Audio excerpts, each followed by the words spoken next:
setiap yang berdoa pasti dia akan diselamatkan daripada mara bahaya. Asalkan doanya jangan doa yang memutus silaturahmi dan doa-doa yang mengandungi dosa. Mendoakan orang lain, mendoakan yang buruk-buruk, mendoakan benda tak cantik. Okay? Saya nak doakan dia terlanggar kereta, saya nak doakan dia supaya begitu begini. Jangan, sama ada anda itu kita kata berpoligami dan sebagainya, jangan pernah mendoakan madu kita ataupun pasangan suami kita yang kedua, yang ketiga itu dalam keadaan bahaya, kerana ini menjadikan kita cacat dari segi orang mukminnya, cacat dari segi orang Islamnya. Ini yang kita paling tak nak.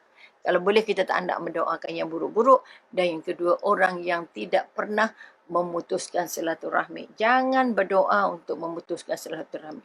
Aku kalau boleh tak nak dah jumpa dia. Aduh, aku kalau boleh seumur hidup tak nak tengok muka dia. Jangan. Orang-orang yang bersikap begini doanya sulit untuk diangkat. Allah angkat, Allah dengar semua doa, Allah angkat semua doa. Allah dengar semua.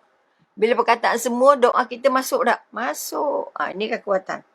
Kemudian kita, ini juga, sorry pada Umi tu, tajuk ini sendiri adalah tajuk ulang kaji. Yang semua orang dah tahu, tapi kita nak kukuhkan lagi supaya dia benar-benar jadi kekuatan, benar-benar jadi perbuatan, benar-benar jadi amalan. Itu saja. Umi bukan kata kita tak berdoa, bukan kata kita tak tahu doa, tak. Okay? Benda-benda yang kita dah tahu, kadang-kadang tahu je, tapi buatnya belum. Okay? Kadang-kadang sedarnya pun belum. Sedarnya betapa mahalnya doa. Sedar betapa besarnya zikir. Okay? Sebab itu kita kata tenang tu tak boleh beli pakai duit tu. Okay? Kalau pergi, apa kita kata tenang itu boleh dibeli pakai duit. Semua orang kaya tenang. Tak payah bunuh diri punya. Okay? Sebab itu kita kata pengusaha pula. Pencipta atau pelopor kepada syarikat Hyundai Korea. Okay? Gajinya entah berapa kosongnya kita tak tahu panjang. Akhirnya naik tingkat 33 kemudian turun. Mati. Padanya duitnya tak cukup poket, tak cukup bank nak masuk. Okay, sebab itu kita kata ketenangan merupakan modal-modal yang tidak boleh kita, modal yang tak boleh kita nafikan. Maka sekali lagi doa merupakan satu daripada modal kita. Doa merupakan satu daripada modal untuk meraih ketenangan dari Allah. Okay, sebab itu jangan berdoa yang tak cantik.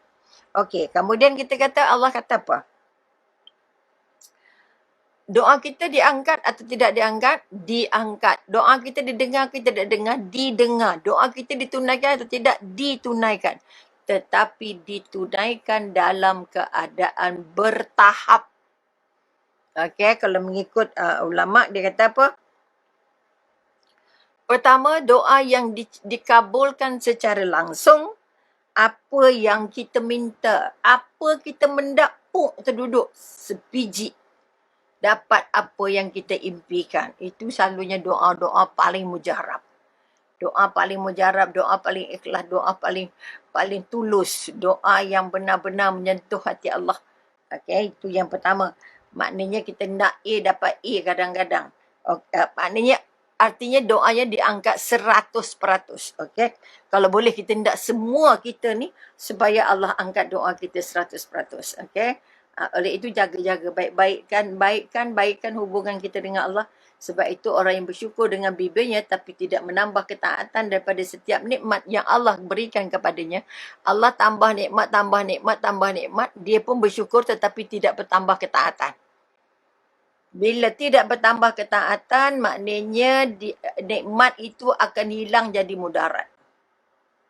Orang yang Allah beri berkah, keberkahan, nikmat dan dia bersyukur pakai bibirnya, tapi syukurnya itu tidak menambah ketaatannya, tidak menambah kedekatannya dengan Allah. Okay? Apa nikmat yang Allah beri itu jadi masalah besar dengan dia.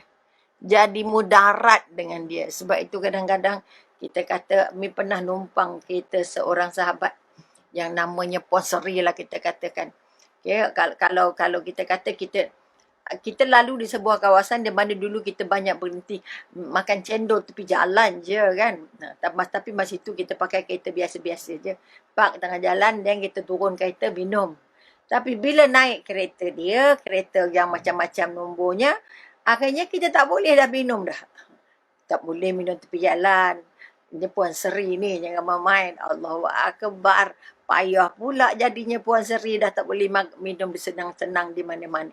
Maka kadang-kadang kenikmatan kereta pula tak boleh parking di mana-mana. Parkingnya mesti di tempat khas. Okay. Malah ada sebuah hotel di Kuala Lumpur yang apa kita kata tidak boleh, tidak membenarkan kereta Malaysia parking di dia punya apa valet parking. Tempat parking yang disediakan untuk orang tetamu-tetamu hotel tidak boleh parking kereta Malaysia. Ya Rabbi. Ini pun banyak. Ini pun satu perkara jugalah. Dia ndak semua kereta-kereta yang besar-besar je.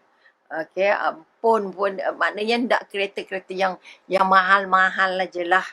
Itu pun dah kasta-kasta juga namanya. Jadi akhirnya kita katakan bila kita diberi kekayaan tapi kita sebut syukur tapi tidak diikuti dengan bertambah banyaknya ibadah kita, bertambah dekatnya hubungan kita dengan Allah, maka harta, kekayaan, kemudahan, rezeki yang Allah kurniakan itu akan jadi masalah pada kita. Na'udzubillah min zalik. Sebab itu kadang-kadang kita pandang orang tu bahagia tapi sebenarnya di dalamnya ada neraka. Kadang-kadang kita kata kita nampak orang tu gelak lebor-lebor tapi gelaknya tidak menghibur dia. Sebab itu kita gelak sikit-sikit pun tak apa tapi kita terhibur. Okay, kita buat sikit-sikit ni pun terhibur walaupun benarnya ulang kaji je kot. Okay.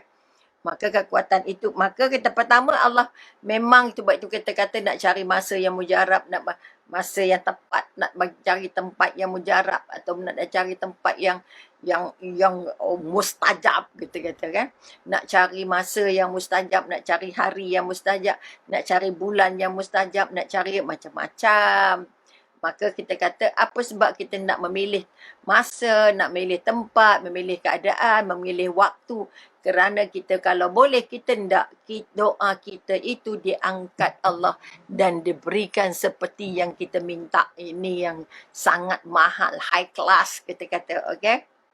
Jadi jangan ambil remeh, jangan ambil remeh. Ingat, doa adalah sum-sumnya ibadah. Tulang yang tak ada sum-sum artinya tulang yang anjing pun tak makan. Artinya tulangnya dah patah, tulangnya dah keput, tulangnya tak boleh pakai dah. Ni kita kata, kalau ibadah tak ada sum-sum, makna kita tak rasa indahnya ibadah, kita tak rasa cintanya ibadah, dan yang paling sakit, kita tak rasa manisnya ibadah. Bila tak rasa manisnya ibadah, kita sulit untuk istiqamah. Sebab itu kita katakan solat duha itu berapa? Mulakan dengan 2, kemudian naik 4, kemudian naik 6, kemudian naik 8, naik 10, naik 12. Tu sampai para Nabi 12 rakaat. Dia punya solat duha. Jadi jangan terus kedebuk 12. Jadi akhirnya nak istiqomah tu tak boleh. Nak buat jadi hari-hari takut tak lepas. Okay.